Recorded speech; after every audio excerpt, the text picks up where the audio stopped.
People fed up with their lives being controlled by others. Fed up with being oppressed. Fed up with being manipulated. They finally said, enough, I've had it. I'm not going to live like this anymore.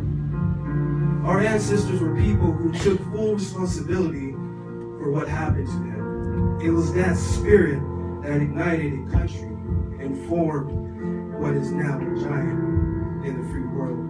I have a question for you. Where is that spirit today? It's time for another revolution. One of the laws of the universe is the law of use, which says whatever you don't use, you lose. The lack of use causes loss. Ambition unused declines. Faith unused decreases. If you don't use your skills, you lose your skills. If you don't use your freedom, you lose your freedom. Freedom does not come automatically. It's not obtained and then handed down to us as an inheritance. It must be achieved every single day. At the turn of the century, in the year 1900, less than 10% of us worked for people or the government. Over 90% of us were self-employed. We were an independent people. In 1980, just 80 years later, over 90% of us worked for other people or the government. Less than 10% of us were self-employed. We changed from an independent people to independent people. We slowly shifted from a people who took full responsibility for everything that happened to them to a people who became talented and practiced the art of blaming others for their problems. Our giant has fallen asleep. Our forefathers didn't say, who is going to take care of me? They simply said, all I ask is the opportunity to be free and the ability to take care of myself and my family. Today we elect officials who will, quote unquote, take care of us. We've slowly changed from a society that compensates based on value to a society that compensates based on entitlement and seniority. What we've come to believe as our due, we act as if someone actually owes us a living. Part of this change comes from the dramatic rise of conformity in our society. We are taught to conform. Incredible pressures are put on us every single day to do things, quote unquote, the right way. And yet, no one asks the question, is this really the right way?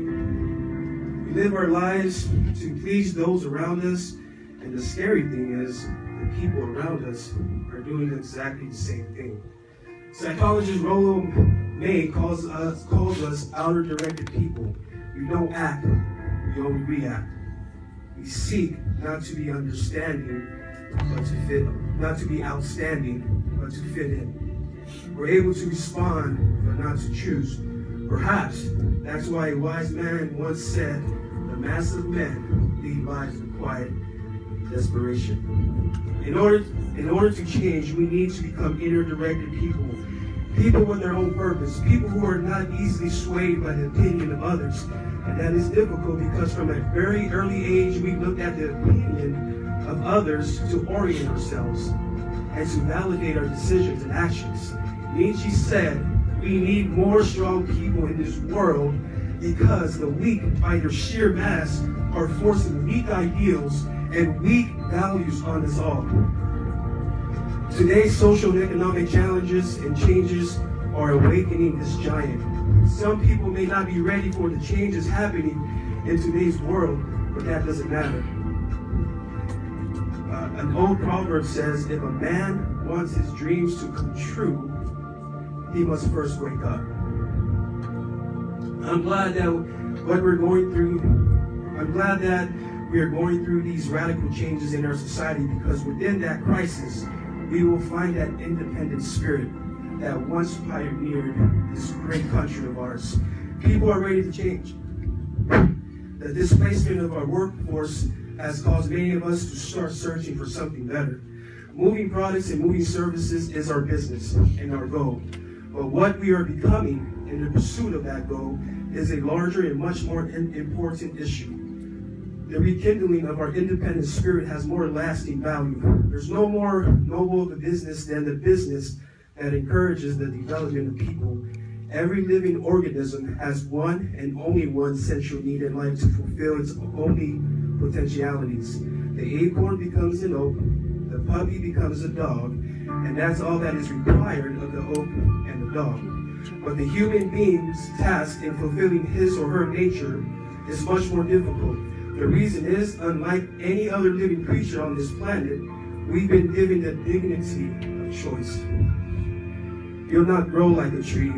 You'll grow only as you plan and choose to grow. Just like when the disenfranchised men and women over 200 years ago got fed up and said, I'm not going to live like this one more day. There's another revolution coming. It's coming not just from Americans, but from people all over the world. It's coming from people who've been oppressed in meaningless jobs, from people who've been unjustly held back, from people who've been slighted or ignored, from people who've had their hopes crushed time and time again by the circumstances around them, from people who've been playing in a game where the rules weren't the same for everyone, from people whose dreams have almost died by the methodical dripping of negative and pessimistic forces. People have just been waiting for the right opportunity to present itself. An opportunity that they can hold on to, believe in. I hear the rumbling of this coming revolution every day. The old rules are changing.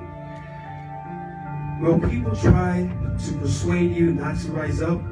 Yes, they will. And sometimes with the best of intention, but we must fight anyone or anything that tries to influence us against our freedom. And they'll try. Believe me, they'll try. They'll try to suggest you off course, to nudge you off course, to distract you off course. There's another revolution coming, and it's going to be led by a group of unique and courageous people just like you. People who've had it, well, people who've had it with the things how they are. People have picked out their mountains in life and said, I'm going to the top. And if someone tells you you can't climb mountains, you don't have any experience, you tell them, I'm going to the top. And if your neighbors tell you, come on, choose another mountain, that one is too rocky, what are you guys going to tell them? Going to the top. I'm going to the top. And if someone tells you, hey, let's go over here where it's not too steep, what are you guys going to tell them? I'm going to the top. I can't hear you guys. I'm going to the top. And if someone says, Primerica, what are you guys going to tell them? I'm going to the top. And then your friend tells you, come on, let's climb this one that is not too slippery. What are you guys going to tell them? I'm going to the top. If anyone tells you you can't go up, it's too rocky, it's too steep, too slippery, you say, listen here, I'm going up. You're either going to see me waving from the top or dead on the side. I'm not coming back. The people here in this office are special. You're special because you're already rekindled that independent spirit. You've already said that you're not going to conform to negative pressures around you. You've all said, enough, I've had it. I'm not living like this anymore. You are the people who want to set big goals and aspirations for yourselves and your families. People who want to live in a country where families are brought together again instead of being torn apart. People who want a country who once again owning your business and controlling your destiny is commonplace. People who want a country where every man, woman, and child is treated with equal respect and dignity. People who will pay any price so that their family will not live with the legacy of maxed out credit cards and unfulfilled promises. Today we stand at the genesis of a new revolution, and people like you are going to lead it.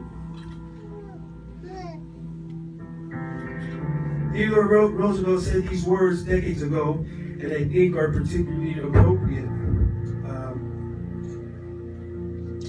today. He said, we see across the dangers of the great future, and we rejoice as a giant refreshed. The great victories are yet to be won.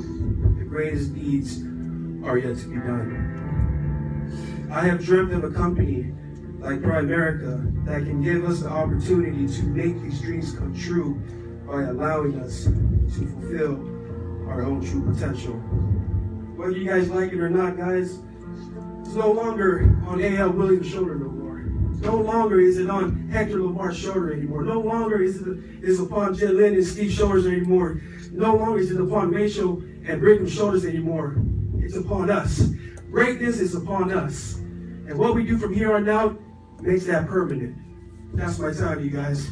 Thank you so much. I'm going to the top. Who's coming with me?